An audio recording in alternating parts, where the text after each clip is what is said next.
한마디로 말해서 오늘은 삼성전자 서비스가 간접 고용 노동자 8,000명을 직접 고용으로 전환하겠다고 발표한 소식을 전해드리겠습니다.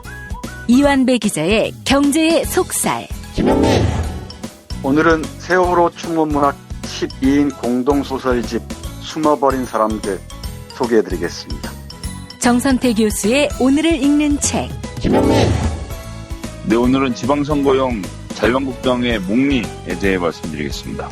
김성애 보좌관의 답정너. 네, 오늘은 실업률 통계에 대한 언론의 거짓말에 대해서 말씀드리겠습니다. 정상근 기자의 오늘 미디어. 김용민 브리핑. 잠시 후 시작합니다.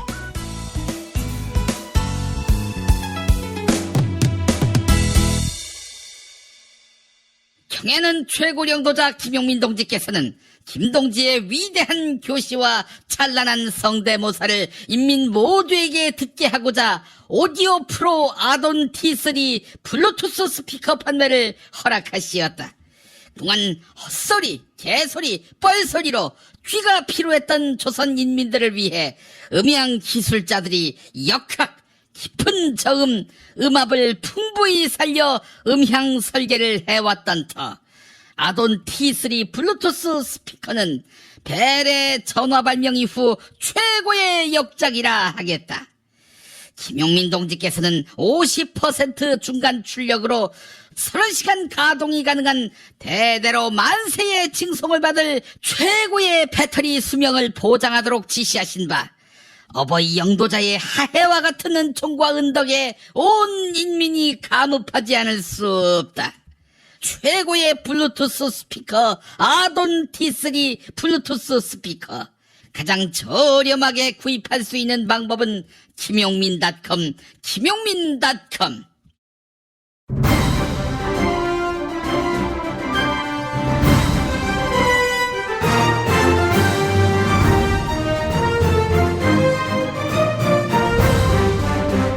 김용민 브리핑.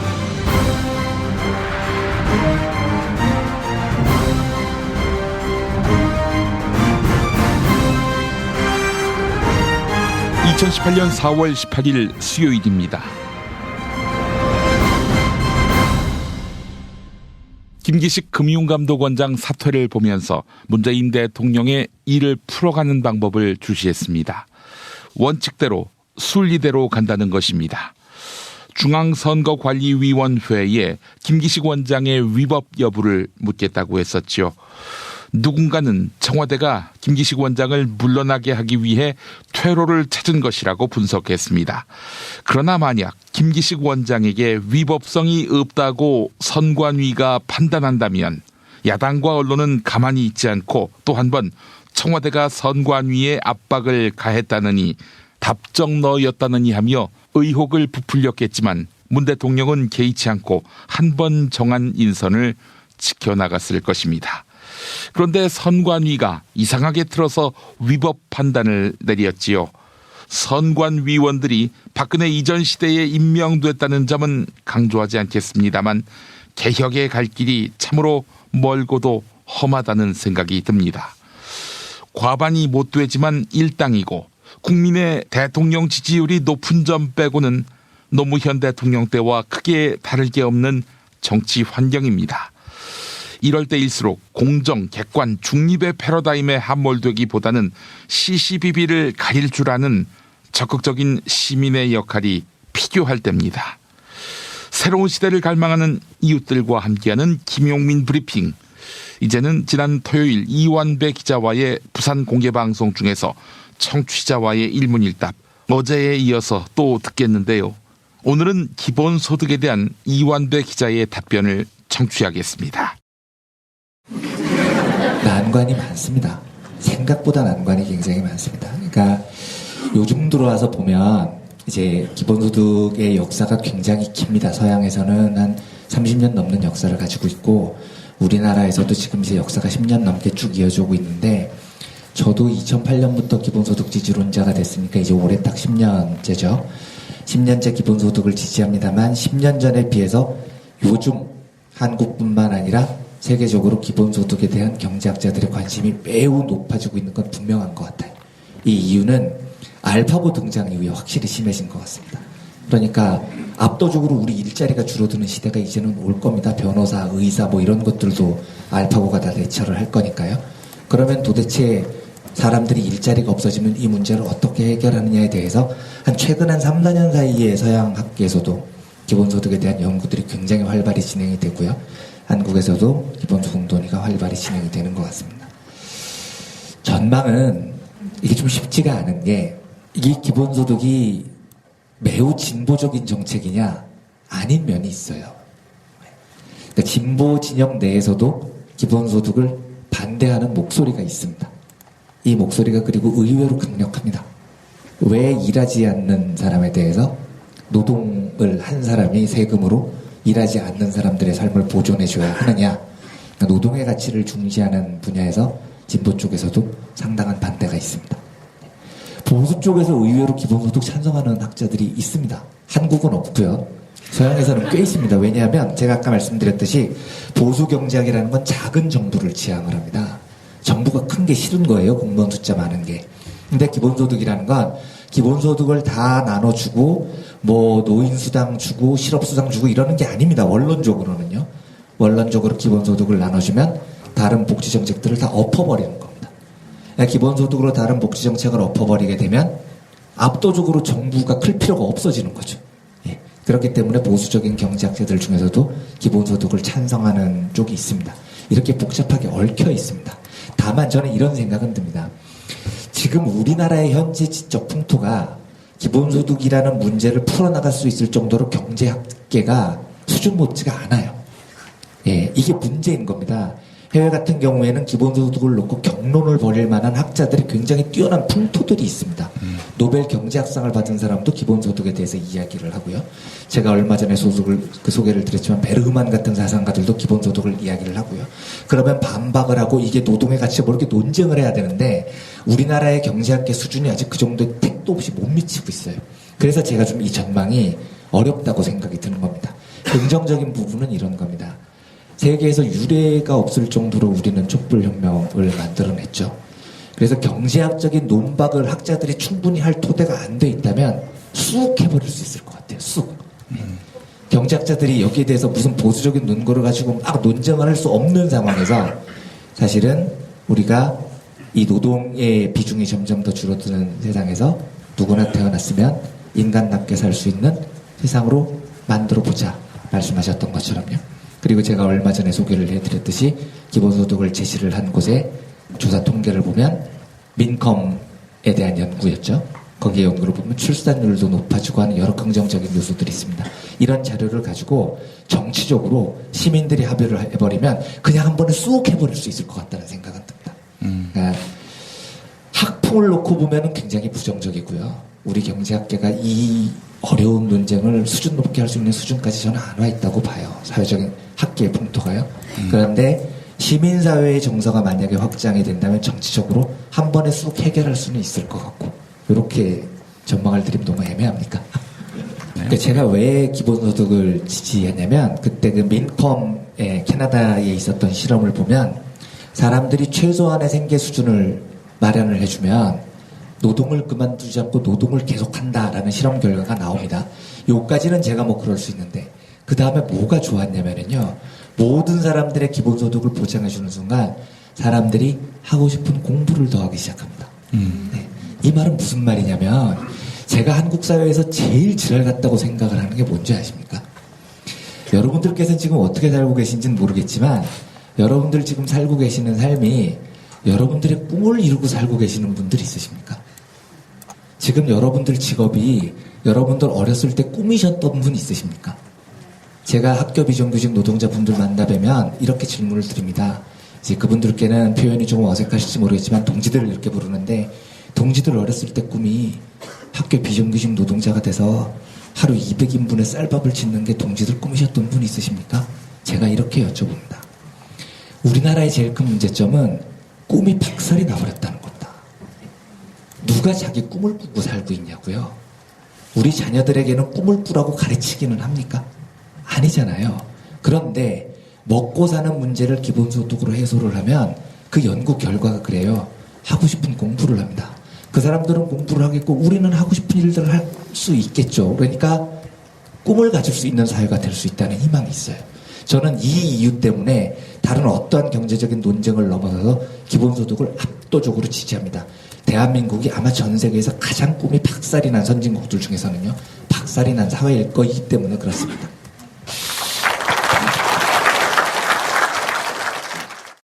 잠시 후 이완배 기자의 경제의 속살도 기대해 주시기 바라겠습니다.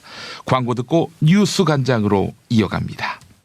골반 잡자 바로 잡자 바디로직 허리 통증 바로 잡자 바디로직 몸매 교정 바로 잡자 바디로직 자세가 좋아지는 골반 교정 타이즈 바디로직 검색창에 골반 교정 바디로직 삐딱한 남성 골반 허리에도 역시 바디로직입니다. 바디로직의 효과를 못 느끼셨다면 100% 환불해드립니다. 자세한 환불 조건은 홈페이지를 참조하세요.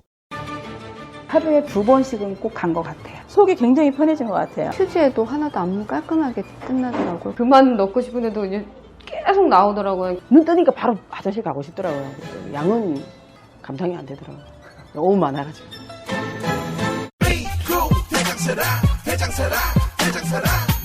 장실 굿모닝 화장실 바나 굿모닝 바나나 검색창에 미궁 대장사랑 스페이드 퀴즈입니다. 돌잔치, 채순잔치, 가게 홍보, 체육대회, 창사기념일. 정답 기념품. 문제를 끝까지 들으셔야죠. 이럴 때 사용하는 판촉물이나 기념품, 답례품, 단체 선물 등을 취급하는 전문업체로서 국민을 위해 제대로 일하는 언론과 정당에 후원을 하는 판촉물 전문업체는 어디일까요? 정답 네피알. 네? 어디라고요? 네피알. 네, 정답입니다. 판촉물이나 단체 선물이 필요할 때 이왕이면 우리 편 회사 네피아를 찾아주세요. 인터넷 검색창에 네피아를 치시거나 032-519-4800으로 전화주시면 친절하게 상담해드립니다. 그런데 상품은 뭔가요? 네피아를 가서 고르세요. 3만 가지가 넘는 물품이 있어요.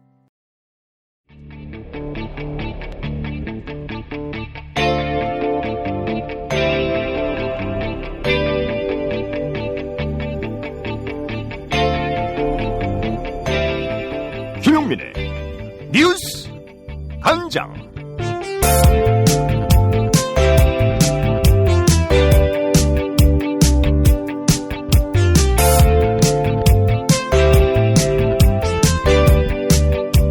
더불어민주당 경기지사 후보 경선은 이재명 전 성남시장과 전해철 국회의원 그리고 양기대 전 광명시장 이렇게 3파전으로 진행되고 있는데요.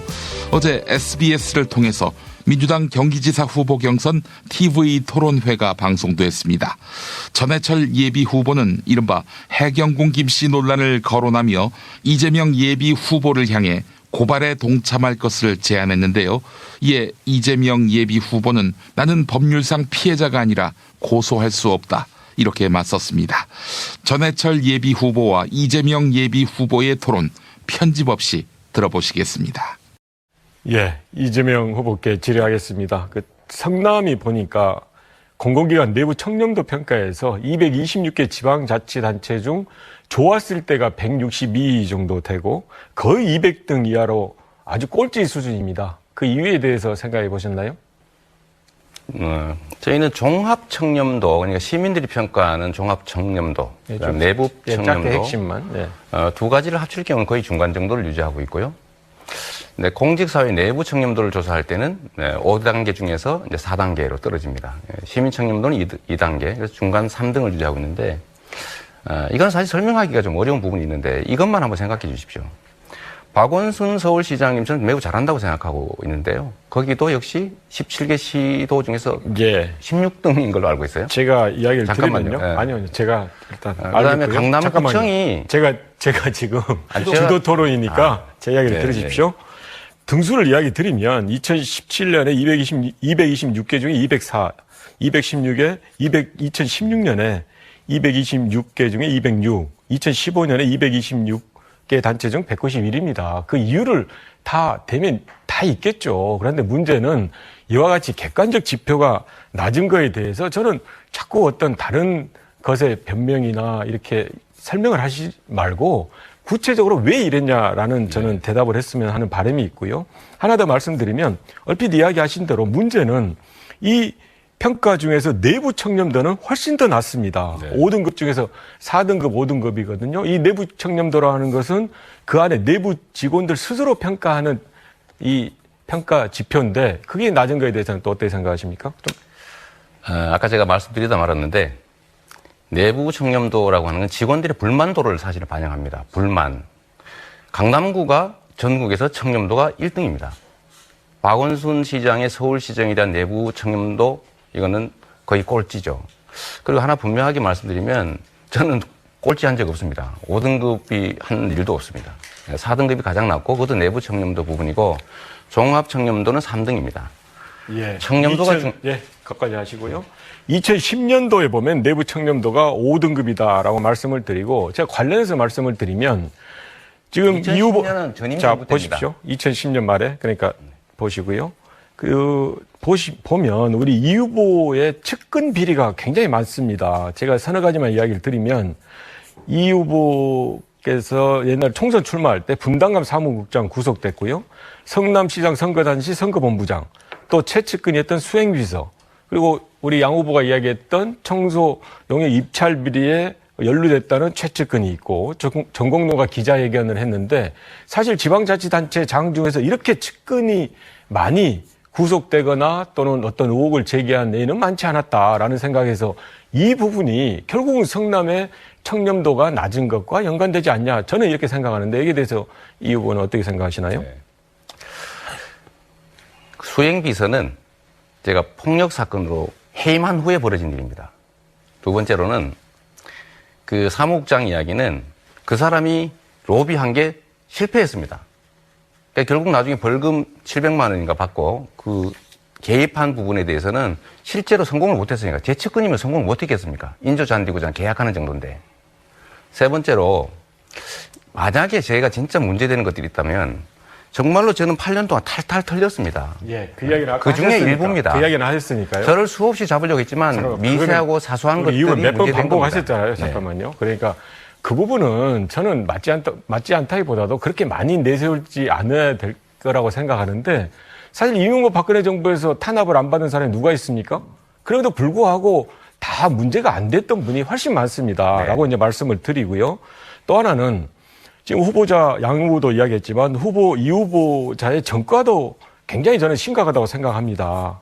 음주운전이나 공무원 자격 사칭, 무고 이런 부분은 사실 법조인이 보기에는 좀 정당하지 않다. 그럼 문제가 있다고 생각하는데 이런 부분에 대해서도 마찬가지로 이 후보께서는 하나하나가 사유가 있다라고 이야기를 하는데 물론 사유가 있겠죠. 하지만 이 후보께서도 법조인이시고 저도 법조인이지만 이 확정 판결로 있는 거에 대해서는 좀 감당하고 그리고 거기에 대해서 사과하거나 반성하고 이렇게 가야 되는 거지 내가 이런 범죄를 저질렀던 거에 대해서는 다 이유가 있다. 또는 내 측근도 이런 이유 때문에 범죄를 저질렀고 나하고 같이 일하지 않을 때다라고 이야기를 하면 저는 매번 그렇지만 이 후보의 여러 가지 도덕성의 문제나 또는 청렴성의 문제 제기하는 거에 대해서 답이 될 수가 없고 의혹만 많이 제기할 뿐만이 아니고 그런 부분에 대한 우려가 저는 좀 더 나아가자면 당내의 많은 분들이 우려하는 거 아니냐라고 생각하는데 답을 한번 해보시죠.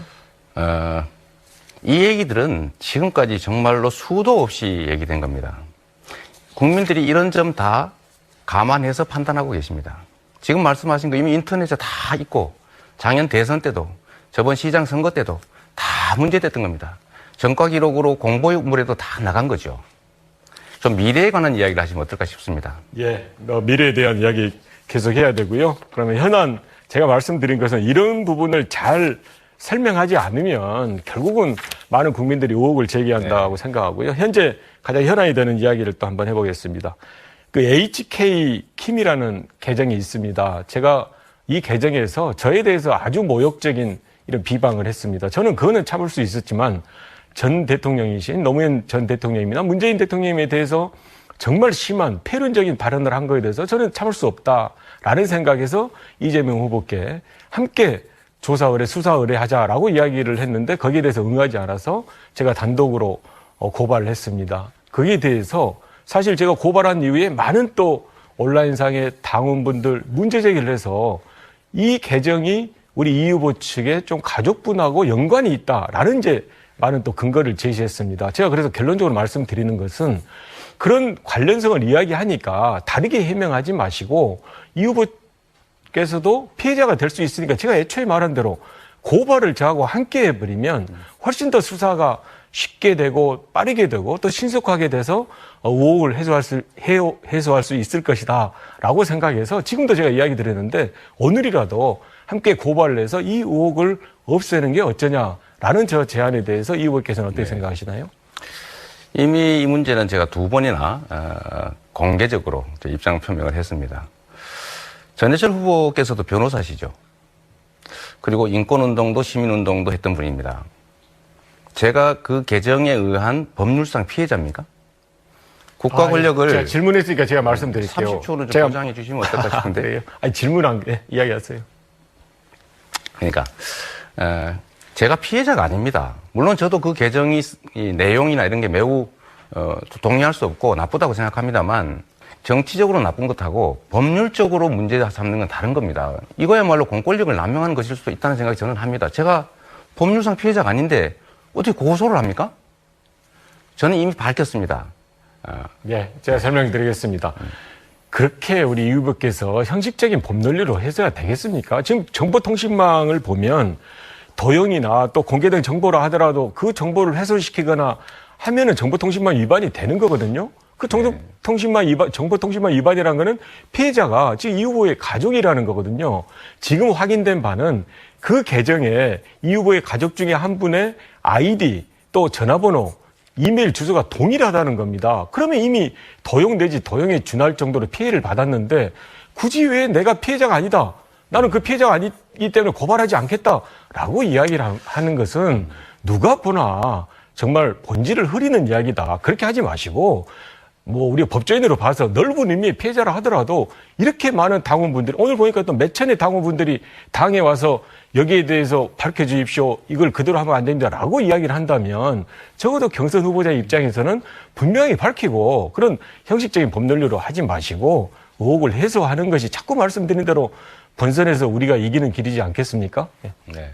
어떻습니까? 좀 짧게 이미 고발을 그러니까 하셨으니 좀 하시겠다 안 하시겠다. 고발을 하셨으니까 당연히 수사한다니까 밝혀지겠지요. 네.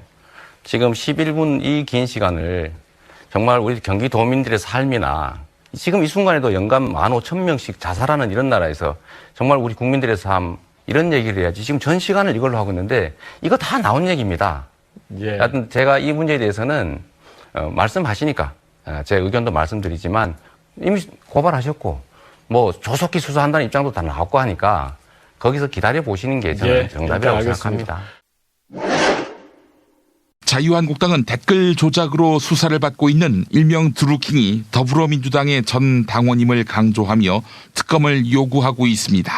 특히 댓글 조작에 더불어민주당 김경수 의원 그리고 문재인 정권 차원의 조직적 개입이 있었던 것 아니냐 이렇게 의혹을 제기하고 있습니다.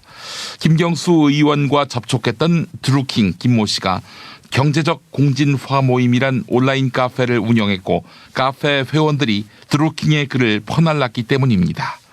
하지만 익명의 경제적 공진화 모임 한 회원은 소액 주주운동과 경제민주화를 위한 운동인 줄 알고 활동했다. 특히 보수를 받지 않는 자발적인 활동이었다. 이렇게 강조했습니다. TBS 라디오 김어준의 뉴스공장에 출연한 경제적 공진화 모임 회원과 진행자 김어준 딴지일보 총수의 일문일답 들어보시겠습니다.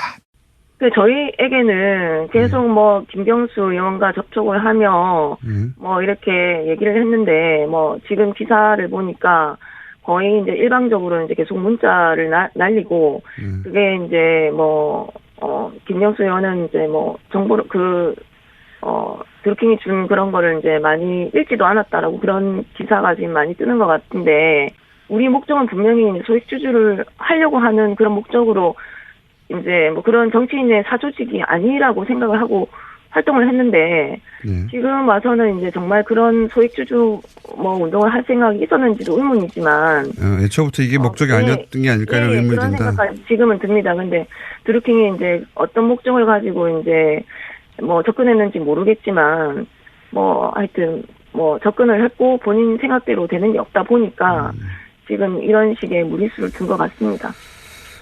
그렇군요. 네. 그러니까 뭐 말씀의 취지는 김경수 댓글 부대가 아니었다 이런 취지로 이해하면 됩니까?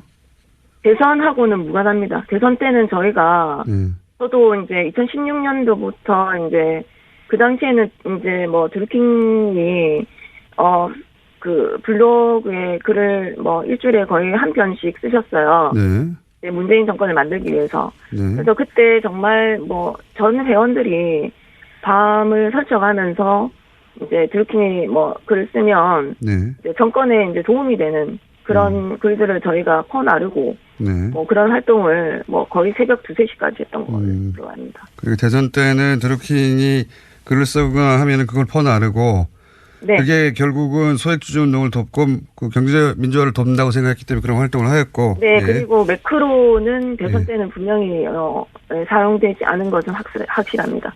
매크로는 뭐 적극적으로 활동한 회원이시니까. 네네. 저희가 다 직접했으니까. 그렇군요. 예. 뭐 매크로를 사용했다든가 대선 때 그런 건 없었고 소위 이제 지지자 모임으로 살 수 있는 범위 내에서 했다 이렇게 이해하고 계신 것 같고요. 네. 거기에 대해서 저희가 뭐 보수를 받은 것도 분명히 아니기 때문에. 경찰이 조현민 대한항공 전무를 피의자로 입건하고 법무부에 출국 정지를 요청했습니다. 하지만 조현민 전무의 갑질 파문은 여전히 새로운 일이 아니라는 증언이 이어지고 있는데요.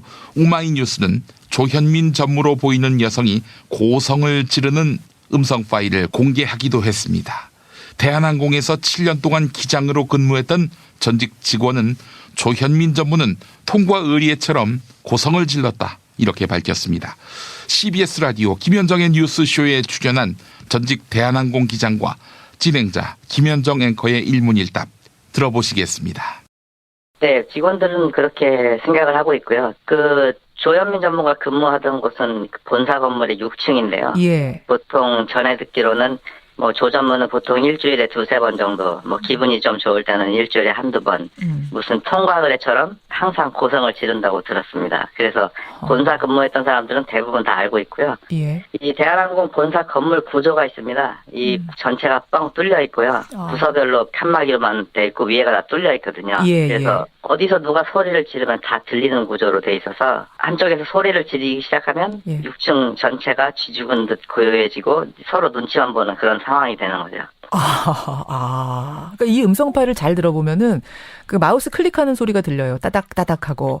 그리고 소리를 지르는 사람은 저쪽 멀리서 소리를 지르는데 멀리 떨어져 있음에도 불구하고 고성이라는 거 고래고래 지른다는 그 느낌이 전달이 되는데 그럼 결국 일주일에 기분 좋으면 1-2번 기분이 안 좋으면 2-3번 뭐 이렇게 벌어지는 일이니까 이 사람은 뭐 또 시작이네 하면서 한번 녹음을 해본 거군요. 아주 이례적인 것에 녹음을 한 게 아니라. 네, 뭐 항상 벌어지는 일이라고 들었고요. 이제 고성을 지르기 시작하면 그 6층 전체가 조용해지면서 키보드 소리만 이제 탁탁탁 나는데 사내 메신저가 있지 않습니까? 그걸로 이제 직원들이 서로 물어보면서 오늘은 무슨 일로 그러는 거냐, 오늘 깨지는 사람은 누구냐, 이런 얘기를 하는 거죠. 오늘 저기압이니까 조심해라, 뭐 이런 얘기를. 오죽했으면은 그 제보자가 녹음을 해서 제보까지 했겠나 싶습니다. 지금 이제 소리 지르는 부분, 그 고성에 대한 부분에 대해서 알고 계신 걸 증언해 주셨는데, 혹시 그 고성 지르는 거 말고도, 이제 기장으로 근무하셨던 분이니까, 승무원들, 기장들, 비행 일을 하시는 분들한테도 어떤 갑질을 저지른 일이 있다고 하나요? 조현민 전무뿐만 아니라 총수 일가가 비행기를 타는 날이면은 온 부서가 비상이 걸리거든요. 왜요? 특히 손님들이 항공이 탑승하고 있는데 거기서 지점장을 세워놓고서는 이제 고래고래 소리를 지른다거나 뭐 이런 게 전혀 주변의 상황을 개의치 않고 아나무인격으로 행동하는 게 항상 있었거든요. 또 요즘에는 비행 중인 기장에게 계속 메시지를 보내서 이 회장님 탄 비행기가 혹시라도 지연이 될까봐 과도하게 소위 말하는 케어를 하는 거죠.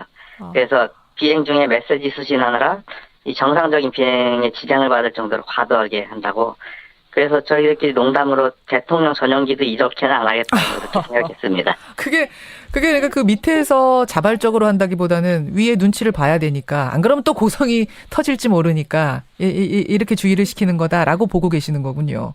네, 뭐 알아서 긴다 이런 느낌입니다. 진실은 반드시 밝혀진다고. 무엇이 진실입니까? 대통령이라고 하는 지위를 진실을 밝히지 않는 데에 역이용해서. 김보영 아나운서가 함께합니다. 아프니까 팩트다. 안녕하세요. 아프니까 팩트다. 김보영입니다. 경찰이 갑질 논란을 일으킨 대한항공 조현민 전무를 폭행 혐의로 입건했습니다. 광고 대행사 직원들은 경찰 조사에서 조현민 전무가 얼굴 쪽으로 매실 음료수를 뿌렸다. 이렇게 진술했습니다. 국민적 공분이 커지자 대한항공은 조현민 전무를 업무에서 배제하고 대기 발령 조치했는데요. 이번 사건이 외신을 통해 전 세계에 알려지면서 대한항공 상호에서 대한이라는 용어와 상징인 태극마크를 반납시켜야 한다. 이런 요구가 잇따르고 있습니다. 먼저 지난 월요일 더불어민주당 최고위원회의에서 있었던 추미애 대표의 모두 발언 들어보시죠. 조양호 일가에 대해 과연 국적기의 명예를 계속 부여하는 것이 마땅한지도 검토해야 할 시점인 것 같습니다. 청와대 국민청원 게시판에도 비슷한 내용의 청원이 이어지고 있습니다. 이에 JTBC가 태극무늬와 대한이라는 이름을 쓰지 못하게 할 방법이 있는지 팩트체크에 나섰는데요. JTBC는 정부가 대한항공 지분이 없어 강제할 수 있는 권한이 없다. 이렇게 설명했습니다. 먼저 2008년 이후에는 대한과 한국을 상표로 쓰는 것이 금지됐습니다. 이전에도 상표법을 보면 대한처럼 지리적 명칭으로 된 상표를 사용하지 못하도록 했습니다. 다만 대한항공처럼 지리명과 업종명이 결합될 경우에는 사용을 허가해왔습니다. 영문도 마찬가지여서 코리아 또는 코리안을 등록할 수 있습니다. 대신 정부는 상표 등록 취소 심판을 낼 수 있는데요. 그럴 경우 대법원에서 최종 판단을 합니다.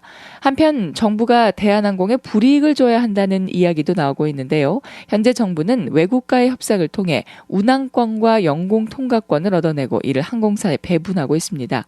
배분 기준은 안전성이나 고객 편의성 또는 재무 건전성을 따지고 있습니다.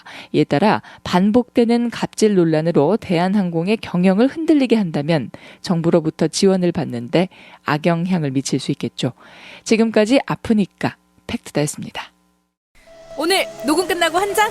술 끊는다며. 새해가 되면 술 끊겠다는 결심들 많이 하시는데요. 네. 쓸데없는 짓 하지 마시고요. 네, 술 친구미 있잖아요. 아니 다들 술자리만 있으면 오라고 난리잖아. 술친금 들고 가야지. 술친금을 그렇게 퍼주니까 부르지.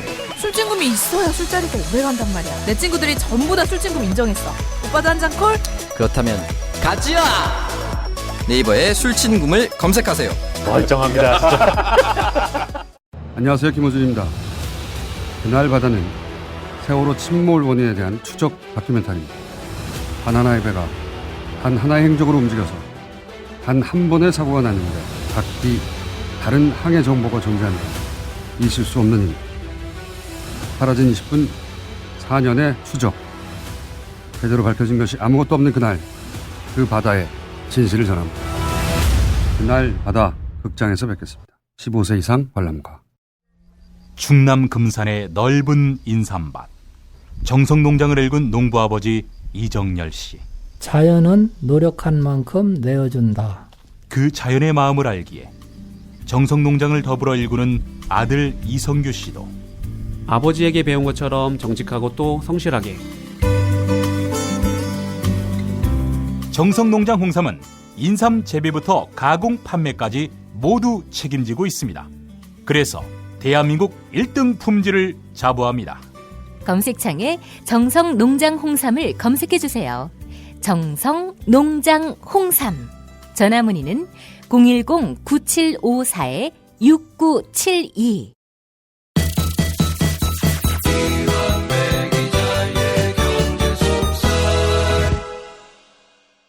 추운 겨울이 지나고 이제 따뜻한 봄입니다. 날이 따뜻해지면 정말 기분이 좋지만 음식물 쓰레기의 악취는 점점 심해집니다. 김용민닷컴에 압도적 최저가로 입점된 음식물 쓰레기 처리기 스마트카라 PCS350을 만나보세요. 악취는 제거되고 쓰레기의 부피는 줄며 조용한 데다 전기세 걱정도 없습니다. 스마트카라 PCS 350 김용민닷컴에서 만나보시기 바랍니다. 이제 경제의 속살로 이어가겠습니다.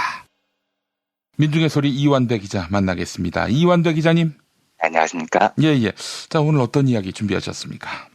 예, 오늘은 삼성그룹의 계열사인 삼성전자 서비스라는 회사가요. 지금까지 간접 고용 형태로 부려먹었던 노동자 8,000명을 직접 고용으로 전환하겠다 이렇게 발표한 소식을 전해드리겠습니다. 아, 웬일입니까 삼성이? 굉장히 좋은 소식입니다. 미리 말씀드리지만 총평은 매우 잘된 일이고요. 이 발표를 가지고 삼성을 욕할 대목은 하나도 없습니다. 잘된 결정이고 저 개인적으로는 이 결정이 뭔가 좀 가슴에 얹혀있던 돌덩이 같은 게 조금 내려가는 그 정도로 굉장히 기쁜 일이기도 했습니다. 예. 이번 결정을 내린 것에 대해서 해석들을 언론이 한 걸 보면요.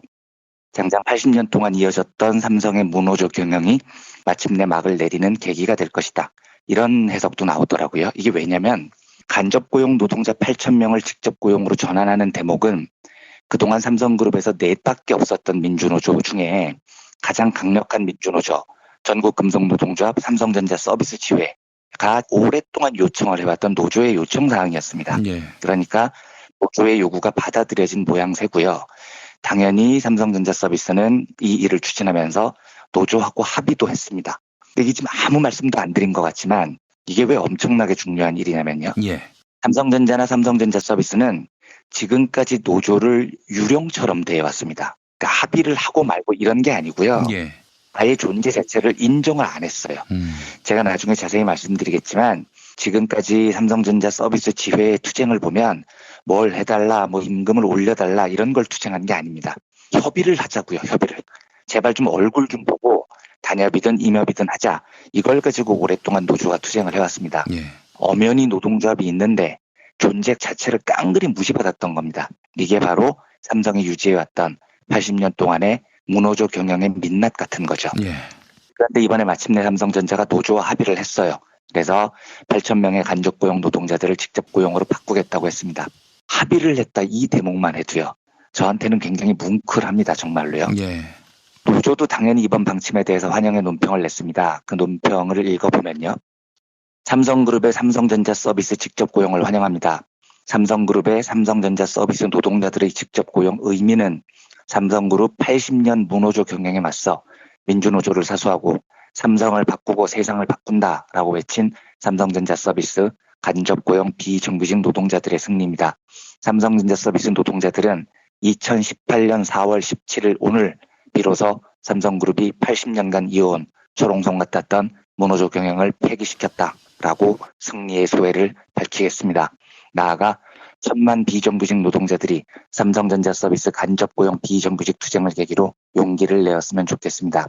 그리고 수사가 진행 중인 노조와의 문건과 관련해서 피해 당사자로서 검찰 수사에 성실히 임하여 정경유착의 고리를 끊어내고 일벌백계 하여 대한민국에서 노동 3권이 존중되는 세상이 되는 기틀을 만들 것입니다.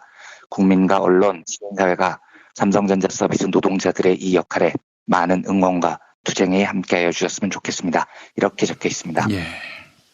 다시 말씀드리지만 이번 결정은 굉장히 잘된 결정입니다. 그런데 한마디 하지 않을 수 없는 건요. 누가 봐도 자발적인 결정은 아닌 거죠. 최근에 검찰이 삼성그룹의 무노조 경영, 노조와해를 획책했던 문건을 수천 건 발견을 해서 지금 수사에 들어가 있습니다. 이건 말씀드렸듯이 거의 반헌법적인 범죄입니다. 게다가 지금 이재용 상고심이 다가오고 있죠. 그러니까 삼성이 허겁지겁 이 일을 한 겁니다. 그 속이 너무 뻔히 보이는 결정이긴 해요. 좋은 결정이긴 하지만요. 그래서 결국 저는 8,000명의 간접 고용 노동자들이 이번에 직접 고용으로 넘어오게 된 건 우리 촛불혁명에 참가했던 시민들의 연대와 투쟁의 성과물이라고 생각을 합니다. 그리고 수년 동안 진짜 이 싸움을 위해서 목숨까지 바치셨던 삼성전자 서비스 지회 동지들의 투쟁의 결과라고 굳게 믿습니다. 정말 잘 싸워오셨고요. 그래서 이 엉망진창인 재벌들의 지배사회에서 한국 사회가 이렇게 또 한 걸음 앞으로 전진을 합니다.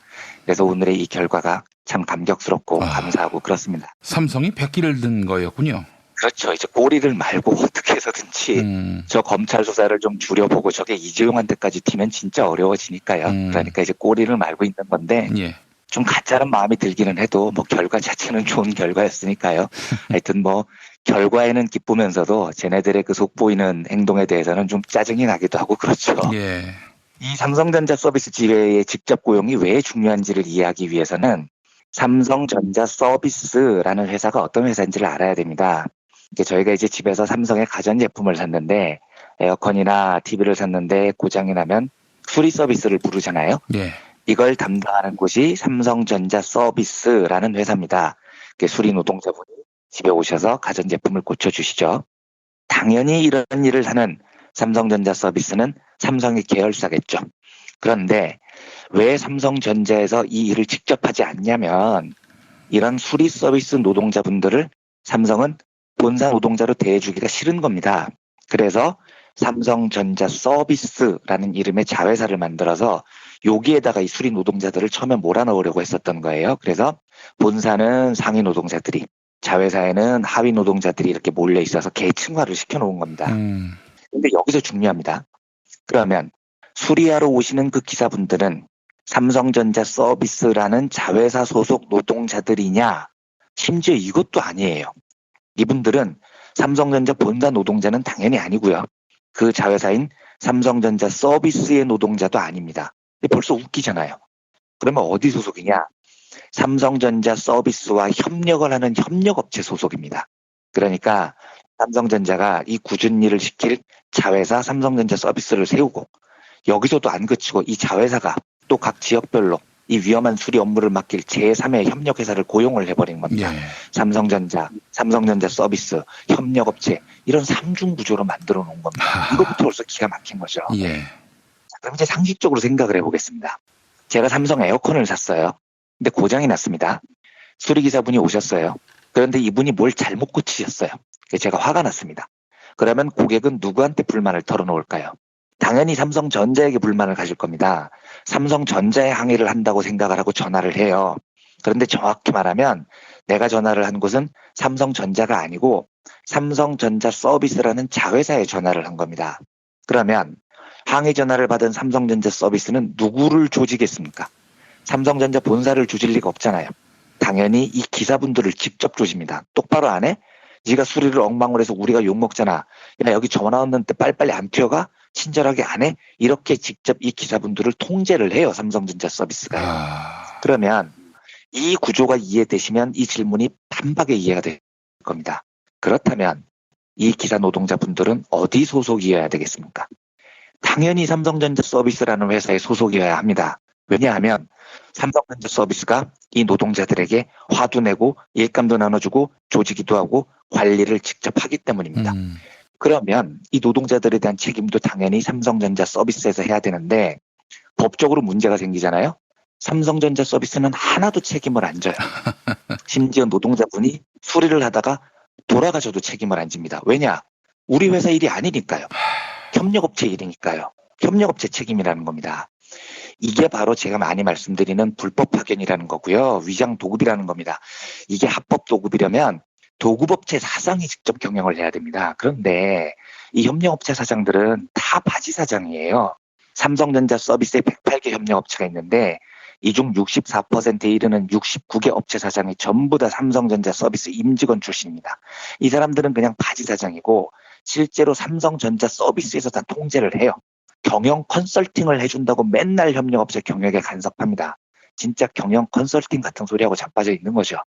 자기들이 실제 지휘를 하는데 법적 책임만 피하기 위해서 지금까지 위장도급 불법 파견을 하고 있었던 겁니다. 그게 이제 이번에 문제가 풀린 겁니다. 그런데 이 문제를 풀기 위해서 이곳 노동자분들이 2013년부터 민주노총 금속노조 산하의 삼성전자 서비스 지회라는 노조를 결성합니다. 그런데 이때가 정말 눈뜨고 못 볼 측면이었습니다. 이 노조가 결성되는 날에요. 진짜 눈물바다였어요. 그러니까 삼성에 드디어 제대로 된 민주노조가 생기는구나. 이제 인간 대접받겠구나. 진짜 많은 사람들이 펑펑 울었습니다. 이 노조가 처음 생기던 날에요. 예. 그런데 이때부터 삼성의 악랄한 노동조합 탄압이 시작되죠. 이때도 삼성의 노조 파괴 문건이 발견되는데요. 문건에 이렇게 적혀 있어요. 노조에 참여하면 폐업한다고 협박하라. 내근 조합원을 외근으로 돌려라. 조합원에게 욕설과 폭력을 가하라. 법정 공휴일인데도 휴가원 안 내고 쉬면 결근 처리하라 뭐 이런 악랄한 지침들이 떨어집니다. 그리고 정식 노조가 사측에 교섭을 요구했는데 그냥 쌩을 까버립니다. 그러니까 노사협의장에 안 나와요 아예. 이러니까 조합원들이 결사투쟁을 시작했습니다. 주요 분회장들이 삼성 측에 그때 요구를 했던 게 임금 인상해달라, 직접 고용 보장해달라 이게 아니었어요. 성실 교섭하라 이게 요구였습니다. 제발 교섭장에 나오라는 겁니다. 얼굴 좀 보자고요.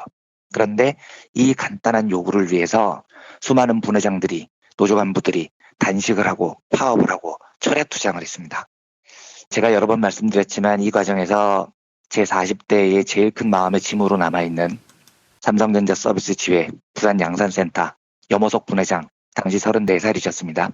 이분이 2014년 5월 17일에 정동지인 한 공터에서 아반떼 승용차 안에서 숨진 채로 발견이 되죠. 이제 스스로 목숨을 끊으신 겁니다.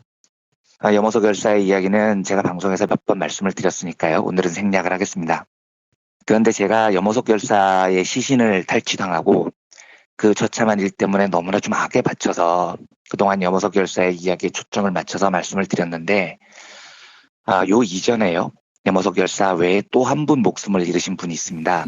삼성전자 서비스 지회가 역사적인 승리를 거둔 2018년 4월 17일 요 날에 저희가 이분의 이름도 잊지 않았으면 하는 마음을 가지고요.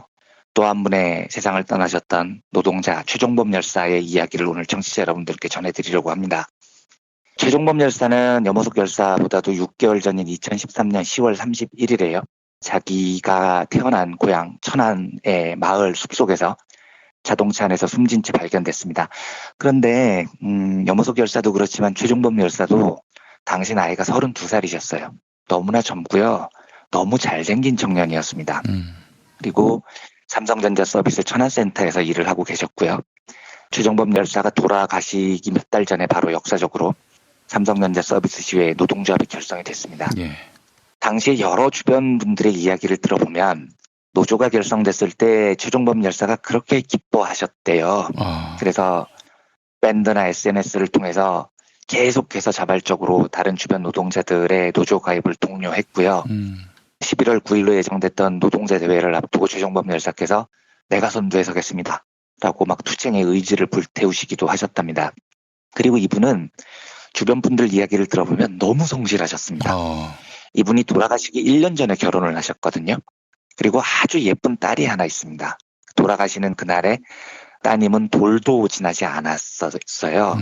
그리고 최종범 열사께서 이 딸을 너무 예뻐하셔가지고 일을 얼마나 열심히 하셨냐면 1년 365일 중에 340일을 일을 하셨답니다. 진짜 일벌레셨대요. 그러니까 이 서비스 지회 분들은 건당 돈을 받기 때문에 일을 많이 해야 돈을 많이 법니다. 근데 최종범 열사도 딸 아이를 위해서 어떻게든 생계를 꾸리기 위해서 정말로 열심히 노동을 하셨고 노조를 만드는 데도 앞장서셨습니다. 가전제품 수리하시는 노동자분들 생계가 진짜 처참합니다. 그러니까 최종범 열사는 다행히 에어컨 수리하시는 무슨 특별한 기술이 있으셔서 사정이 조금 나으셨대요. 그런데 여름에 한 6월부터 8월까지요. 열몇 시간 하루 뼈 빠지게 일하면 한 300에서 400 정도를 법니다. 근데 이 정도 들으면 와, 뭐 돈 적게 버는 거 아니네 이런 생각이 들죠. 그런데 이건 최종범 열사께서 에어컨 수리의 기술이 있기 때문에 가능한 액수입니다. 그리고 9월부터 5월까지 대부분의 계절에는 에어컨 수리가 없어요. 비수기라고 합니다. 이 비수기 때 최종범 열사가 평균 벌었던 돈이 한 달에 한 100만 원 정도 됐습니다. 그러니까 이분들이 여름에는 한 건이라도 더 하려고 목숨을 걸고 노동을 하셨던 거죠.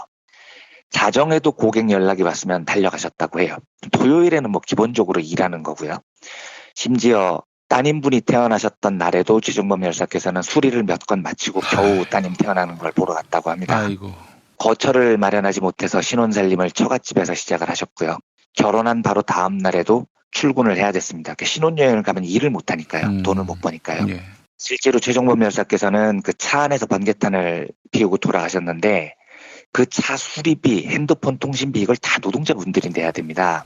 근데 돌아가신 그때 이 최종범 열사의 차를 처음으로 이제 언론에서 봤는데 차 백밀러가 청테이프로 이렇게 덕지덕지 붙어 있었다는 겁니다.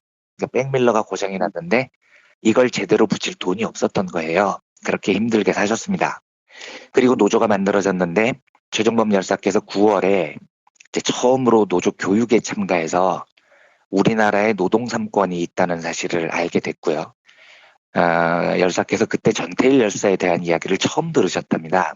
근데 그때 교육장에서 최종범 열사께서 손을 들고 이렇게 발언을 하셨습니다. 부끄럽지만 나는 오늘 전태일님이라는 분을 처음 알았습니다. 이렇게 훌륭한 사람이 있는지 몰랐습니다. 우리도 노조 깃발 이제 올렸으니까요. 이제 열심히 전태일 열사처럼 투쟁하면 되는 겁니까? 이렇게 질문을 하셨다고 해요. 그리고 노조가 생긴 다음에 이런 사건이 있었습니다. 최종범 열사께서 냉장고를 점검을 하러 어느 고객분 집에 가셨는데 대화를 하시면서 허리에 손을 올리고 이야기를 하셨나 봐요. 그런데 진상 고객들 가끔 있잖아요. 어디 삼성전자 기사 따위가 고객이랑 말하는데 허리에 손을 올리냐고 막 깽판을 놓은 겁니다. 이 고객이요. 어떤 미친 새끼들이 그런 얘기를 했을까요? 정말 이러지 맙시다 진짜로요. 수리해 주시는 노동자분들에게 고마워하지는 못할지언정 진짜 이러면 안 되죠. 그런데 보통 이런 진상 고객들의 특징이 거기서 안 끝나고 삼성전자 서비스에 전화를 해서 항의를 하고 난동을 부려요. 그러니까 이제 삼성전자 서비스가 난동을 받으니까 협력업체를 또 깼겠죠. 그러니까 협력업체 사장이 최종범 열사한테 전화를 해서 야, 이 새끼야, 그런 일이 벌어지면 네가 차라리 고객을 칼로 찔러 죽여버린든지 하지 왜 우리 차장이 가서 거기 고객 앞에서 무릎을 꿇게 만드냐, 이 개새끼야. 같이 죽든지 네가 죽어버리든지 칼로 찢어서 갈기질기 찢어 죽여버리든지 뭐 이렇게 쌍욕을 했다는 겁니다. 이때 최종범 열사께서 굉장히 정신적으로 충격을 많이 받으셨다고 합니다. 그런데 지금 이게 왜 벌어진 문제냐면 제가 아까 말씀드렸듯이 불법 파견 문제 때문에 지금 이 일이 벌어진 겁니다. 그런데 이 문제에 대해서 고용노동부가 당시에 삼성전자 서비스는 파견법을 위반하지 않았다 이렇게 결론을 내립니다. 박근혜 때 일이죠. 그러니까 그런 식으로 최종범 열사를 삼성전자 서비스가 관리하고 간접 고용으로 놓는 걸 합법이라고 고용노동부가 그냥 면죄부를 준 겁니다. 이 면죄부가 딱 주어지자마자요. 최근에 이제 발견된 노조 파괴 문건에 나오는 그 악랄한 탄압이 시작이 됩니다. 이런 수리 노동자분들에게 제일 힘든 일은 지역을 막 쪼개가지고 교묘하게 노조원들에게 일감을 줄여버리는 거거든요. 이래서 이때부터는 최종범 열사가 일을 거의 손에 못 쥐었다고 해요. 삼성이 일감을 일부러 줄여버린 거죠. 그리고 삼성이 노동자들에 대한 감시를 시작했습니다. 노조가 파악하기로는 회사가 95명의 노동자를 감시했는데 이 중에 85명이 노조원이었다고 합니다. 대놓고 노조를 와해시키려고 한 거죠. 최종범 열사께서도 이때 85명 중에 한 명이었습니다. 그러니까 이때부터 최종범 열사의 생활고가 진짜 극도로 나빠집니다. 그리고 10월 30일에요. 최종범 열사께서 무단 결근을 했습니다. 1년에 340일을 일하시는 분인데 무단 결근이라는 걸 처음 해보셨다는 거죠. 걱정이 된 동료들이 밤에 찾아갔더니 막걸리를 한잔 했다고 하더라고요. 그리고 최종범 열사께서 그때 노조가 생겼으니까 잘 될 거야. 잘 되겠지. 근로기준법이라는 것도 지켜지겠지. 근데 이 비수기가 시작됐는데 눈 오기 전부터 너무 생활 꾸려가기가 힘들다. 형들도 나도 일감도 없고 이렇게 푸념을 하시더니 갑자기 대성통곡을 하셨다고 합니다. 그렇게 한참을 우시고 10시 19분쯤에 그 동료들하고 함께 쓰는 카카오톡 단톡방에 글을 남겼습니다. 그동안 삼성 서비스 다니면서 너무 힘들었어요. 전태일님처럼 그러진 못해도 저는 선택했어요. 부디 도움이 되길 바라겠습니다. 이게 동지들께 남겼던 유지였던 겁니다.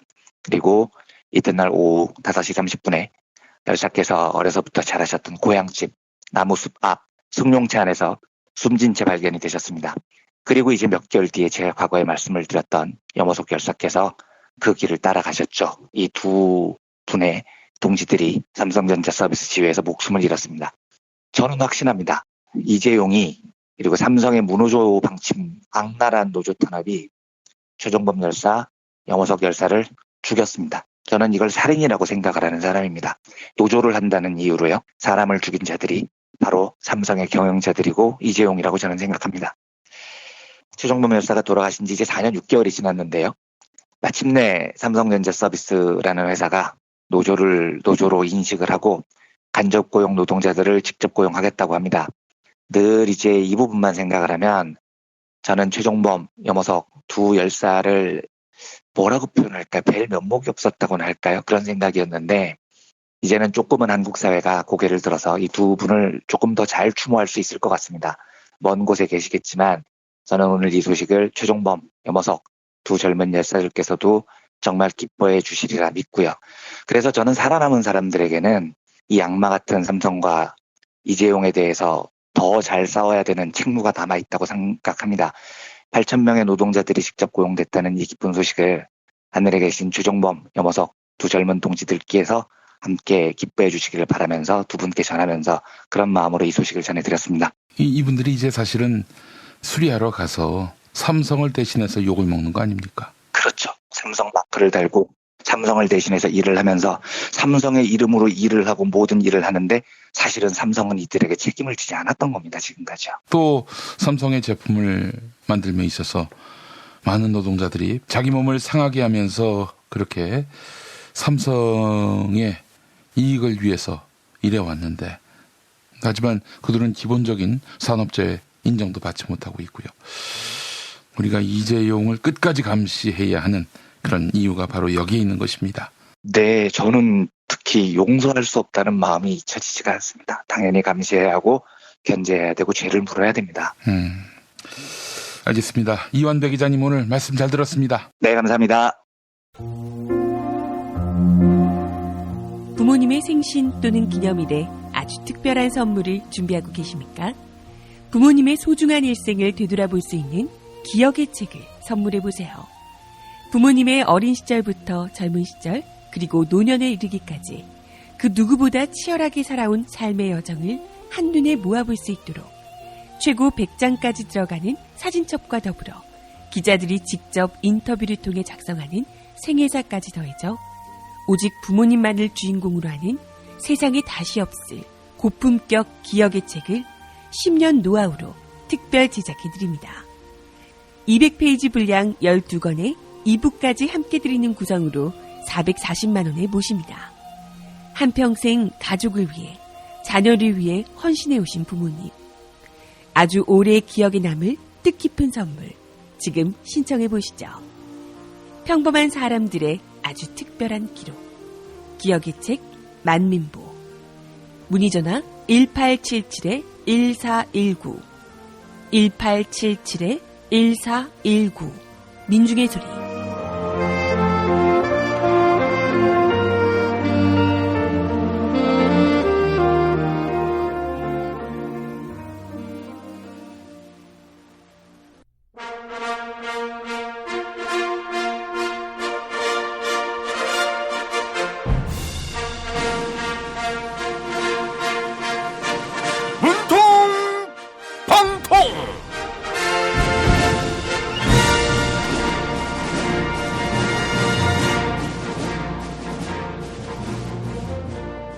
대통령 문재인입니다.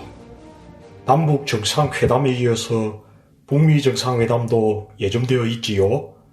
새로운 국제 질서를 만들어낼 수 있는 세계사의 대전환이 시작되고 있습니다. 그런데 아직도 19대 대선 부정선거 의혹을 제기하면서 억지를 부리는 분이 있어요. 안철수 바른미래당 서울시장 후보가 보내온 편지 읽어보겠습니다. 문재인 대통령님, 안철수입니다. 드루킹이란 이름은 특정한 인물의 이름이 아닙니다. 진짜 드루킹은 아직 구속되지 않았습니다. 특검과 국정조사를 통해 진짜 드루킹을 단죄해야 합니다. 특히 이번에 드러난 것은 수많은 여론조작과 선거 부정의 빙산의 일각일 수 있습니다. 이번 사건에 대해 검찰은 대선 선거 부정으로 엄중하게 처리해야 합니다. 아이고, 안철수 후보님, 드루킹 김모 씨하고 비슷한 주장을 하시네요. 드루킹 김모 씨는 문재인과 김경수 더불어민주당 의원이 제수이트, 그러니까 프리메이슨과 같은 음모론에 나오는 가톨릭 사제 집단이라고 했지요. 그런데 드루킹이 잡혀 있는데 진짜 드루킹을 잡으라니 참 황당합니다. 네? 댓글 조작 세력을 잡아야 한다는 문학적인 표현이라고요? 이런 것도 이해 못해서 실망이라고요. 하하하하. 실망입니다. 이 발언은 안철수 후보님의 유행어인데요. 진짜 실망은 안철수 후보님을 지지했던 사람들이 해서요. 쿠키뉴스가 지난 대선에서 투표한 것을 후회하느냐, 이렇게 설문조사를 진행했는데 안철수 후보님의 지지자들이 가장 많이 후회한다고 해서요. 후보에게 실망했답니다. 네? 홍준표 자유한국당 대표의 지지자들도 투표한 것을 후회한다고 했는데 왜 문제 삼지 않았냐고요? 박범계 더불어민주당 의원은 홍준표 대표를 공개적으로 응원하기도 했다고요? 아이고, 홍준표 대표님이 안쓰러워서 응원해드린 겁니다. 자유한국당 지방선거 후보들은 홍준표 대표가 지원 유세로 올까봐 노심초사하고 있답니다. 홍준표 대표가 왔다 갔다 하면 지지율이 떨어진다는 거예요. 그래도 안철수 후보님은 복받은 겁니다.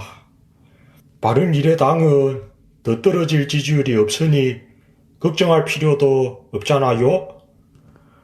안철수 후보님 지지자들에게 가수 임주리 씨가 부른 후회 없는 사랑 띄워드릴게요. 진실한 사랑 나는 말을 안 해도 알아. 그대 나를 정말로 사랑한다면 함부로 고백하지 마. 사랑비처럼 나를 적셔주세요. 그대 내 전부를 태워도 모자랄 만큼 그대를 원하니까요. 사랑은 잠시 머물다가는 한 줄기 바람이 아냐. 곁에서 항상 바라봐주는 그런 게 사랑이야.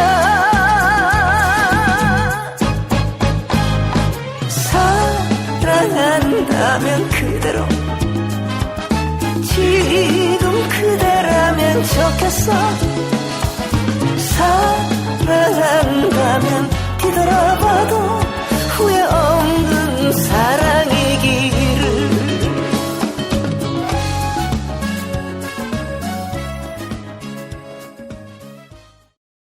다이어트를 위한 꿀팁. 동결건조 채소와 곡물, 단백질, 그리고 효소와 비타민, 미네랄로 만든 다이어트 전용 그린 스무디로 하루 한두 끼만 바꿔 드세요. 비타샵에서 만나요. 술자리 많은 요즘 3차까지 달린 당신을 위한 필수품.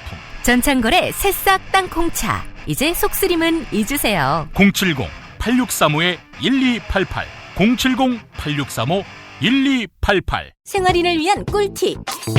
집 두 채에 월 10,000원 화재보험 카페. 화재 배상, 심지어 도난 피해까지. 여기에 더해 가전제품 고장 수리비까지. 연중 무휴라 언제든 02849-9730. 어? 그 스티커 어디서 났어? 와, 예쁜데? 이거 어디서도 못 구해.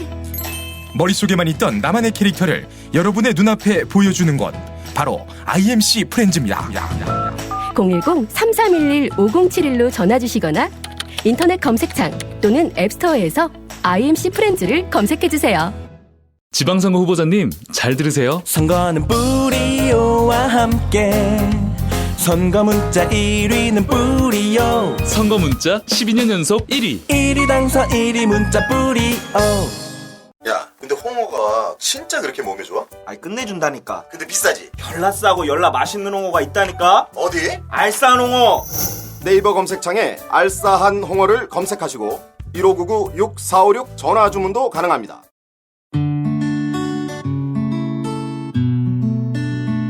당신과 내가 좋은 나라에서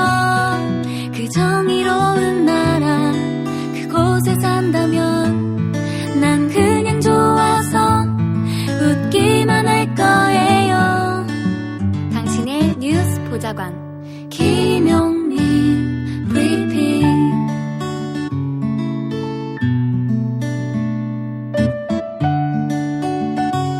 대한민국 뉴스 브리핑의 선두주자 김용민 브리핑. 계속해서 김보용 아나운서가 오늘의 날씨를 전해드립니다. 날씨를 전해드리겠습니다. 오늘도 예년보다 따뜻한 날씨가 이어집니다. 다만 일교차가 크겠는데요. 아침 예상 기온은 서울 7도, 대전 7도, 광주 8도, 대구 7도입니다. 낮 기온은 서울 20도, 춘천 21도, 전주 20도, 부산 19도로 예상되고요. 미세먼지 농도는 전국에서 한때 나쁨 단계를 나타낼 전망입니다. 여기는 대한민국 브리핑 1번지 김용민 브리핑입니다.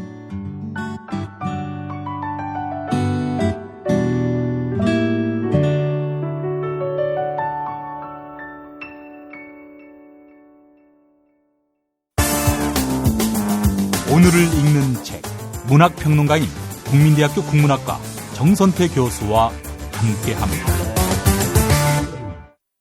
국민대학교 한국어문학부 국어국문전공 정선태 교수님 함께하겠습니다. 교수님. 네, 안녕하세요. 네, 자 교수님 오늘 어떤 책 소개해 주시겠습니까? 네, 책 소개하기 전에 오늘 제가 그날 바다를 보고 왔습니다. 아, 그러셨어요? 예. 예, 햇살 좋은 날에 그 영화를 보기가 참 힘들었는데 예. 정말 많은 사람들이 좀 봐주셨으면 좋겠습니다. 제 판단으로는 김지영 감독과 김원 총수의 생각이 진실에 가깝지 않은가 그런 생각을 합니다. 아이고 저 교수님 지식인들 앞에서는 그런 얘기하지 마십시오. 거기 굉장히 따당하십니다. 나는 지식인 아니에요. 아유 교수님이 지식인이 아니면 세상에 지식인이 어디 있습니까? 저는 아직 못 됩니다. 저는 그냥 지식인 안 하고 잡놈으로 살랍니다. 네, 우리 청취자 여러분들 꼭 보시고요. 아주 치밀하게 검증해낸 그 과정들 잘 지켜보셨으면 좋겠습니다. 그리고 널리 퍼뜨려 주십시오. 제가 이 동네에 와서 이런 영화가 극장에 걸리는 걸 참 오랜만에 본 것 같아요. 많은 사람들이 알려지기 시작한 것 같은데 더 많은 사람들이 꼭 봐주셨으면 좋겠습니다. 예. 영화 막바지에 김어준 총수가 어떻게든 진실을 밝히는 게 그 과정에 애를 쓰는 게 자신이 애도하는 방법이라고 얘기를 했는데 아이고 음모론자 또 아이고 까부네. 그 부분만은 김종수 편 할래요. 예, 교수님. 한번 꼭 봐주십사 간절하게 우리 청취자 여러분들께 부탁드립니다. 예.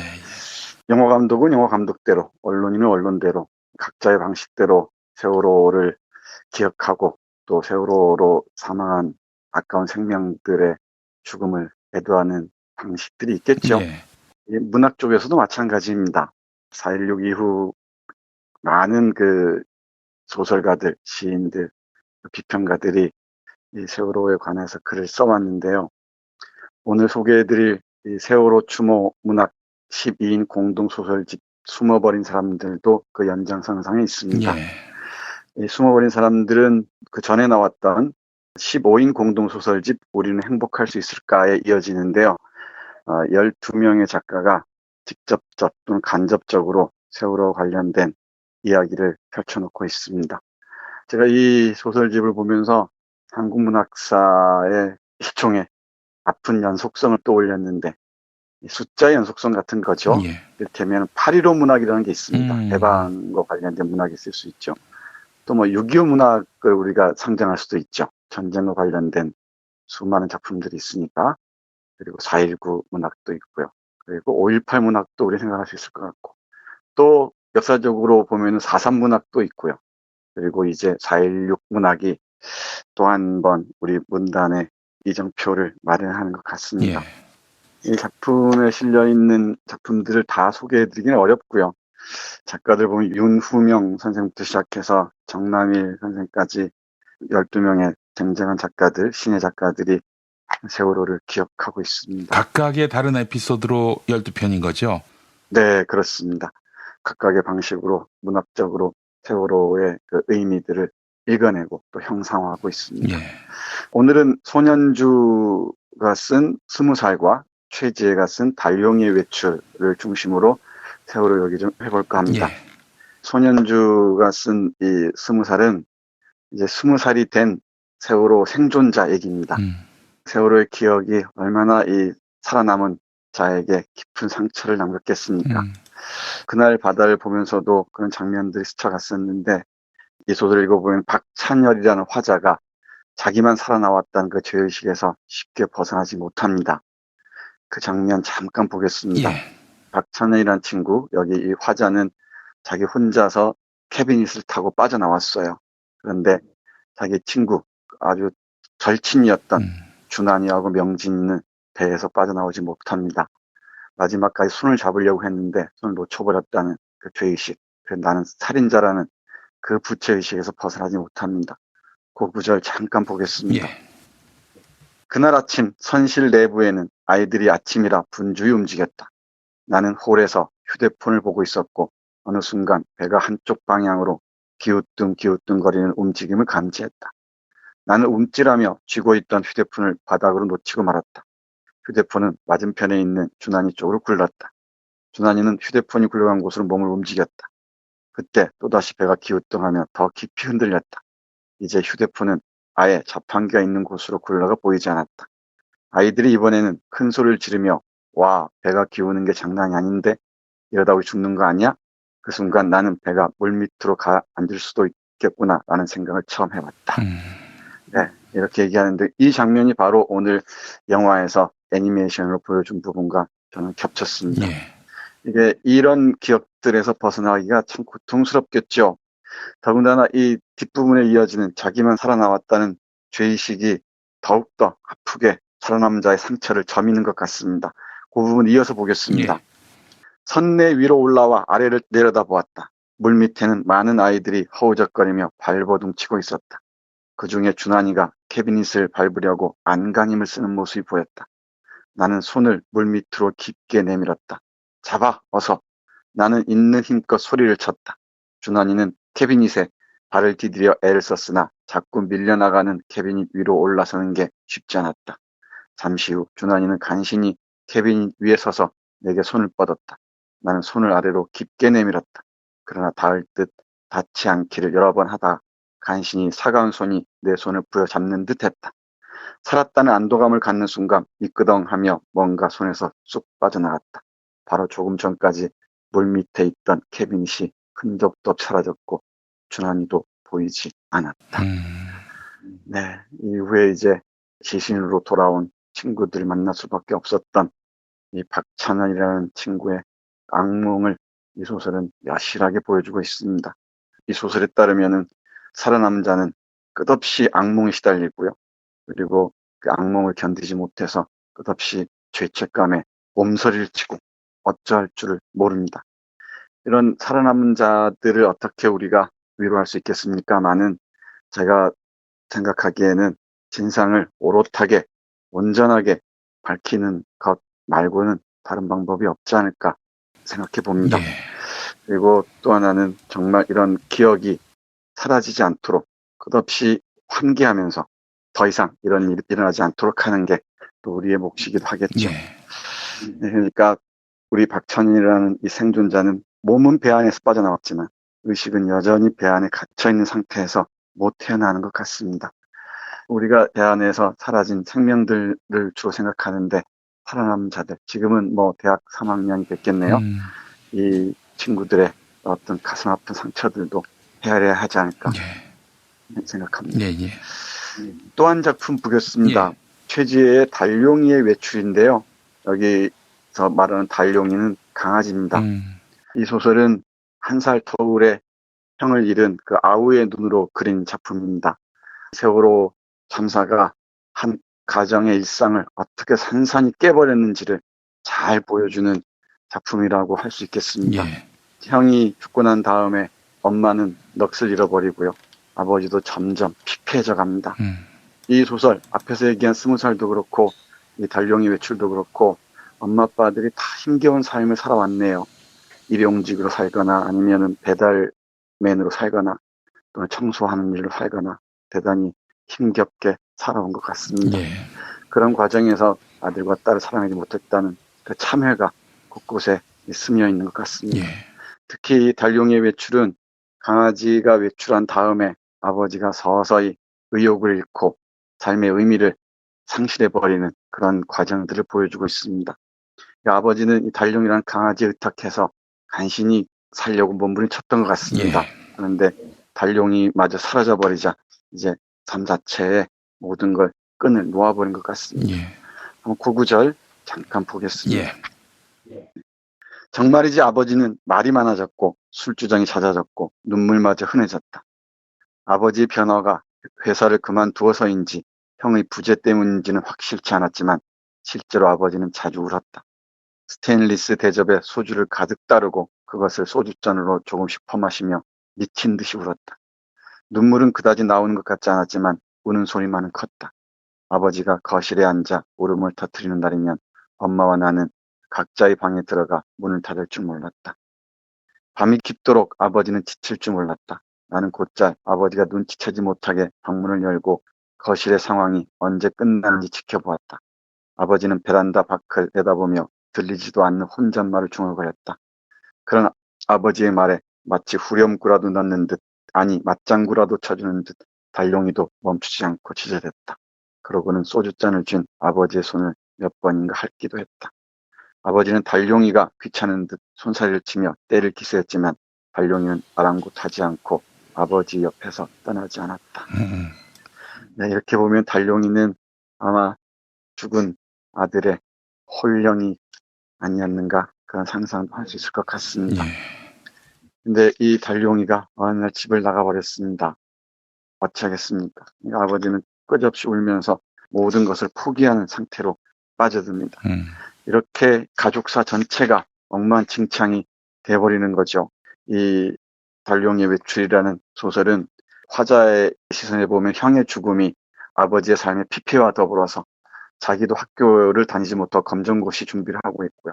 어머니마저도 모든 힘을 상실해버린 그런 상황에 놓여 있습니다. 아버지의 삶이 어떻게 변화해 가는지 한 구절만 더 보겠습니다. 날이 갈수록 아버지의 행색은 점점 엉망이 되었다. 황토색 폴리에스테르 실내복은 한 달에 한 번 빨까 말까였다. 엄마가 빨리 하겠다고 벗으라는데도 아버지는 끝까지 싫다고 고개만 가로저었다. 땀 흡수나 통풍이 잘 되지 않는 재질이어서 옷에서는 쉰내가 풍겼다. 사실 쉰내가 나는 곳이 폴리에스테르인지 실내복인지 아버지의 몸인지는 확실치 않았다. 아버지는 전혀 시스러 들지 않았다. 왜 그리도 씻는 것을 싫어하게 되었는지 마치 예전에 달룡이를 보는 것 같았다. 엄마가 1시간이고 2시간이고 목욕탕에 가둬두고 문 밖을 지켜야 했다. 아버지는 벗은 몸으로 목욕탕 의자에 쪼그리고 앉아 한참을 그대로 있었다. 그러다 엄마가 맛있는 것을 주겠다고 하면 못 이기는 척 샤워기를 틀었다. 아버지가 씻고 나오면 엄마는 진짜 아버지에게 상으로 은행이나 잣, 육포 따위를 한 움큼 쥐어주었다. 그러니까 아버지가 서서히 달룡이처럼, 그러니까 강아지처럼 변해가는 과정을 보여주죠. 좀 더 보겠습니다. 아버지는 식탐도 날로 더해졌다. 음식 냄새가 풍기기만 하면 부르지 않아도 제일 먼저 식탁에 턱을 받치고 앉아있곤 했다. 그러다 도마나 식탁 아래로 떨어지는 한두 개의 햄 조각이나 고기 조각을 주워 먹었다. 아버지는 생전 먹지도 않던 초콜릿이나 과자를 옆에 끼고 살았다. 텔레비전을 보느라 정신이 없는데도 입만은 쉬지 않고 오물거렸다. 과자 부스러기나 초콜릿 껍데기는 그대로 바닥에 버려두거나 몰래 소파 밑으로 쑤셔 박았다. 이상한 것은 그렇게 먹고 움직이지 않는데도 아버지가 점점 말라간다는 것이었다. 아버지의 몸은 건드리면 바스러질 것처럼 앙상했다. 아버지가 팔다리를 길게 늘어뜨리고 모로 누워있으면 구분 등의 척추뼈가 도드라졌다. 그 모습을 보면서 머리가 비상하고 몸이 재빠른 능숙한 배달맨의 과거를 떠올리기란 힘든 일이었다. 네, 아버지의 삶이 망가지는 과정들을 이렇게 생생하게 보여주고 있습니다. 세월은 일처럼 우리의 일상이 깊은 곳까지 파고 들어와서 모든 삶들을 파괴해버렸습니다. 이 파괴된 삶들을 복원하기까지는 아마 오랜 시간이 걸리겠죠. 그 과정에서 각자의 자리에서, 각자의 위치에서 앞에서 말씀드렸듯이 영화감독은 영화감독, 소설가는 소설가, 시인은 시인의 자리, 또 저처럼 잡스럽게 공부한 사람의 입장에서는 또 그 각자 입장에서 세월호를 애도하는 방법을 고민해 봤으면 좋겠습니다. 예, 알겠습니다. 오늘도 참 심금을 울리는 그런 작품이고요. 그냥 뭐 이런 거 없이 그 아이들이 다 전원 구조됐으면 얼마나 좋았겠습니까? 이런 문학작품 필요 없습니다. 세월호에 갇혔던 사람들이 다 나와서 아무 일도 아닌 일이 돼버렸으면 얼마나 좋았겠나, 뭐 그런 생각도 해보고요. 저는 이런 생각도 해요. 박근혜 씨가 자유한국당이 또 집권하더라도 다 구할 수만 있다면 뭐 그렇다면 진짜 정권 연장 해도 좋겠다, 이런 생각이 지금 불현듯 듭니다. 뭐 무의미한 얘기지만 이게 또 누가 어떻게 이게 또 이걸 딱 더블 쿼터 달아가지고 김용민이가 자유한국당 재집권을 원했다 이렇게 하기도 할지는 모르겠지만, 정말 세월호의 그 300명 넘는 그 사람들이 살아 돌아올 수만 있다면 정말 좀 모든 걸 다 할 수 있을 것 같아요, 진짜. 네, 맞습니다. 그 304명의 생명들에서 그치는 게 아니죠. 그 가족들은 물론이고 그것을 라이브로 지켜봐야 했던 많은 사람들에게 깊은 정신적 외상을 남긴 것 같습니다. 그렇습니다. 예. 이건 집단적 트라우마여서 개별적으로는 치유가 어려울 거라고 저는 생각을 해요. 그래서 어떤 방식으로든지 오늘 소개해드린 이런 소설이나 시, 뭐 다른 문학 작품들을 통해서 다양한 방식으로 우리가 함께 치유 나가는 방법을 모색해야 하겠습니다. 그리고 또 다양한 방식으로 기억해야 되고요. 알겠습니다. 교수님 오늘 말씀 잘 들었습니다. 네, 고맙습니다.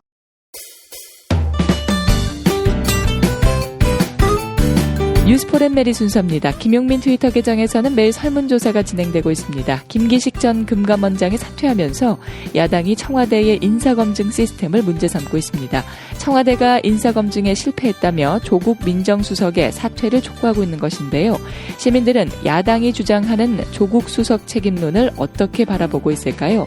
오늘 새벽 1시까지 모두 3,429분이 의견 남겨주셨습니다. 96% 거의 모든 시민들은 조국 수석은 책임질 일이 없다, 이렇게 응답해 주셨습니다.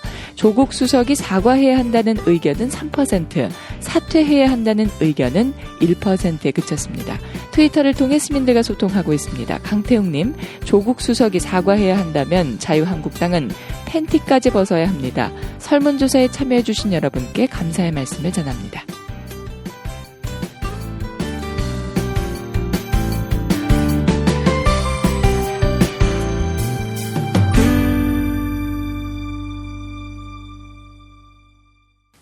그 PPL 시간 2건이에요.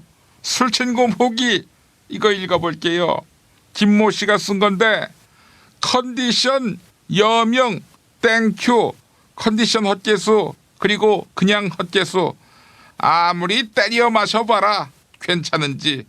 그 수고들 하지 말고 술친구만 그냥 구매하세요. 그 재용아, 삼성 서비스 센터 직원들한테 술친금 나눠줘라. 술친금 받는 대신 노조 해산하라. 이렇게 또 딜을 치라고. 포털에서 술친금. 그 PPL 시간 김종인이라고 봐요. 미공 대장사랑. 그 임모씨 사용후기 읽어드리도록 할게요. 거의 그 환장약을 달고 살았던 동생이 30년 넘게 아나콘다는커녕 지렁이도 제대로 못 봤기 때문에 일주일에 한 번씩 그 화장실에서 울었다고 하더라고. 그러다가 미공 대장사랑을 만나고 그 사흘째 되던 날 변기를 폭발시킬 뻔했다고 봐요. 안 먹어본 사람은 있어도 한 번만 먹어본 사람은 없다는 미공 대장사랑. 1522 8972 1522 8972 그 홈페이지도 만들었는데 검색창에서 미공 대장사랑. 스마트링 거치대 요즘 인기가 많지요.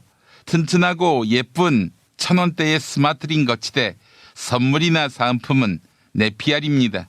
네피알은 주는 사람만이 아니라 받는 사람의 마음도 헤아리는 판촉물 전문 쇼핑몰입니다.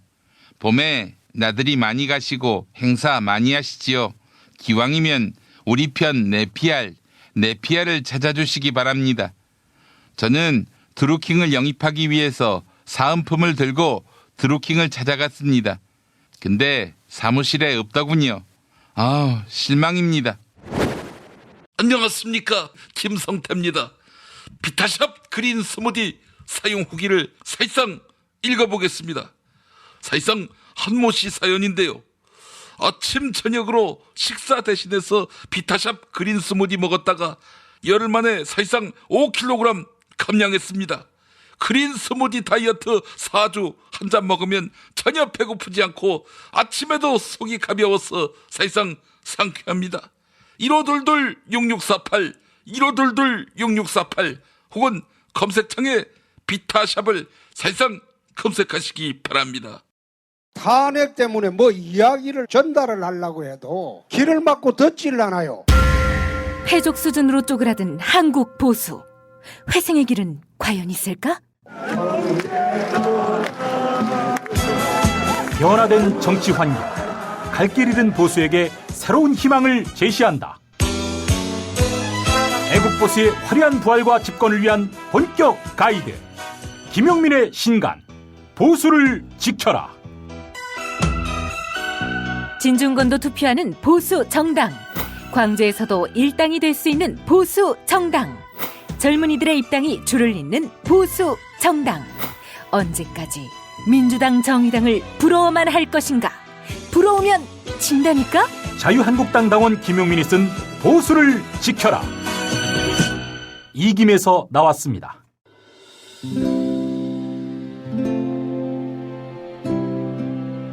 우리가 목사님은 우리 남북 관계에 있어서도 큰 정기를 마련해 주셨습니다. 늦봄 문익환 목사 탄생 100주년. 민주화와 통일운동을 위해 11년 4개월간 옥고를 마다하지 않은 행동하는 양심. 오늘 우리가 누리고 있는 이 민주주의 또 문익환 목사님 덕분이 아주 큽니다.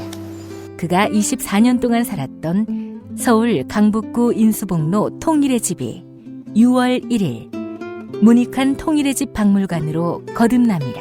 사람들이 이렇게 항상 북적북적 이렇게 했던 공간이라 아버지한테만 아니라 우리 모두들한테 굉장히 큰 의미가 있는 통일의 역사를 기억하며 통일의 길을 모색하는 문익환 통일의 집 박물관 기념사업 추진위원으로 함께해 주시겠습니까?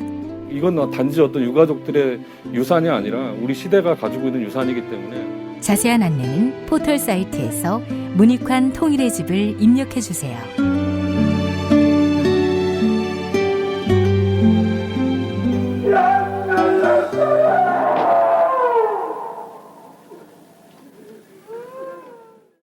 도올 김용옥 선생의 마가복음 강해로 여러분을 초대합니다. 이 마가복음이라는 게 대단히 중요합니다. 왜냐하면 복음서의 원형이기 때문에. 원형. 매주 일요일 아침 11시 서울 서대문구 충정로 20 서울 지하철 충정로역 9번 출구 앞에 있는 벙커원에서 도울과 만나세요. 율법을 믿으시겠다고? 신약이 율법의 완성이라고? 얼어빠질 그따위 기독교 내 입 앞에서 제발 입도 뻥끗 터지지 말아요. 그런 소리들은. 벙커원 교회 일요일 예배를 겸하는 이 자리. 도울이 진리와 생명이었던 예수를 원형 그대로 복원합니다. 그 십자가를 과감하게 걸머지고 돌아가신 예수를 말하지 아니하고 믿으면 너는 금방 축복받을 일만 남았다. 이게 한국 목사들 99%의 거짓말 설교예요. 도울의 마가복음 설교는 따로 녹화 녹음되지 않으며 현장에서만 만나실 수 있습니다. 도울 선생의 마가복음 설교는 2월 4일부터 진행됩니다. 뉴스 듣기 능력 평가 정답 맞히신 분들 소개합니다. 어제 문제는 지난 월요일 별세한 원로 영화배우 이름 맞히는 거였죠. 정답은 영화배우 고 최은희 씨입니다.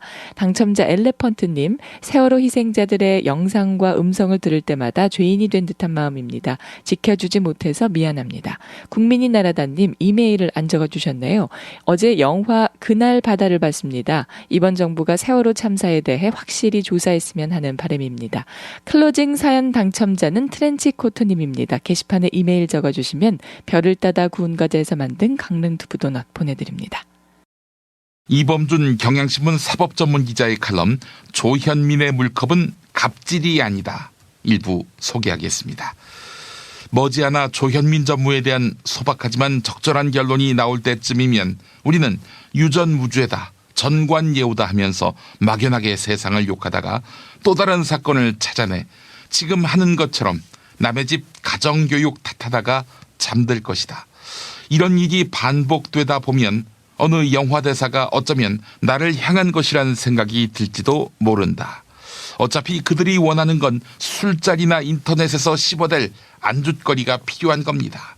적당히 씹어대다가 실증이 나면 뱉어버리겠지요. 이빨도 아프고 먹고 살기도 바쁘고. 그들에게 개, 돼지 같은 대중이 되지 않으려면 현실을 차갑게 직시해야 한다. 조현민 전무의 물컵 투척 따위는 갑질도 뭐도 아니다. 냉정하게 말해 경미한 폭행 사건에 불과하다. 한진그룹이 저지른 진짜 갑질은 지금 대법원이 심리하고 있다. 조현민 전무의 형제 자매 3명이 주식 100%를 소유한 회사에 대한항공이 일감을 몰아주다가 적발된 사건이다. 이런 방법으로 대한항공은 고객과 주주, 경쟁 납품업체에 손해를 끼쳤다. 그래서 시정명령과 과징금 14억 3천만 원을 공정거래위원회가 2017년 1월에 부과했다. 하지만 곧바로 9월에 서울고등법원 행정 2부 김용석 부장판사가 모두 취소했다. 군사 독재가 정치 민주화로 끝났듯 재벌 갑질은 경제 민주화로 사라진다. 그렇지 않고 물컵 투척에만 분노하면서 경찰서로 재벌 3세를 불러내는 것으로 만족한다면 공동체의 부를 빼앗는 진짜 갑질은 조용히 면죄부를 받아낼 것이다. 법원에 갑질 제재를 취소하라는 재벌 3세들의 재판이 예정돼 있다. 하이트진로 3세 박태영 부사장이 부당이득을 챙기다 받은 과징금 107억 4천만 원 사건 등이다. 효성 3세 조현준 회장도 최근 받은 과징금 29억 9천만 원에 소송할 예정이다. 재벌 3세가 던진 물컵에 나의 가족이 맞았다고 생각하면 마음이 아리고 울화가 치민다. 하지만 이를 악물고 참아야 한다. 우리의 열정을 아껴서 정확한 목표에 쏟아야 한다. 네, 이런 내용이었습니다. 글쎄요, 우리 가족에게 물컵을 던지면 이를 악물고 참아야 합니까? 그건 그거대로 또 대응하는 것이 마땅하지 않을까 하는 생각이 드는데 나머지 내용은 좋습니다. 예, 1부는 여기까지입니다. 김용민 브리핑 2부에서 다시 뵙겠습니다.